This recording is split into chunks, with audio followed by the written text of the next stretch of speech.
और ईरान जो कभी एक दूसरे के जिगरी दोस्त हुआ करते थे, आज एक दूसरे के खून के प्यासे हो गए हैं। देखते हैं कैसे।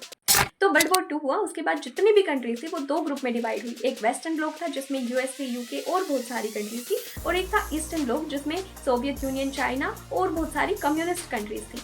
अब जो यूएसए है वो ईरान को ऑफर करता है, आप आकर हमारा वेस्टर्न ब्लॉक ज्वाइन करिए, बदले में हम आपको इकोनॉमिक और पॉलिटिकल सपोर्ट प्रोवाइड करेंगे। अब क्योंकि ईरान उस टाइम पर थ्रेट फील कर रहा था रशिया से, क्योंकि रशिया अपनी आइडियोलॉजी को एक्सपेंड कर रहा था, तो वो वेस्टर्न ब्लॉक को ज्वाइन कर लेता है। और इसी के साथ ईरान में first democratically elected government power में आती है, जिसके लीडर थे मोसद्देक।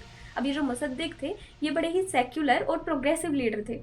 जब वो पावर में आते हैं उन्हें रियलाइज होता है कि यहाँ के जो ऑयल के रिसोर्सेज हैं उन्हें एक्सप्लॉइट कर रहे हैं ब्रिटेन और यूएस। तो वो क्या कहते हैं कि जो British owned Anglo Iranian oil company थी उसे नेशनलाइज कर देते हैं, यानी उसका जो कंट्रोल है वो सारा गवर्नमेंट के पास चला जाता है। और इसी के साथ हमेशा की तरह यूएस और ब्रिटेन ईरान के ऊपर सैंक्शंस लगाना शुरू कर देते हैं।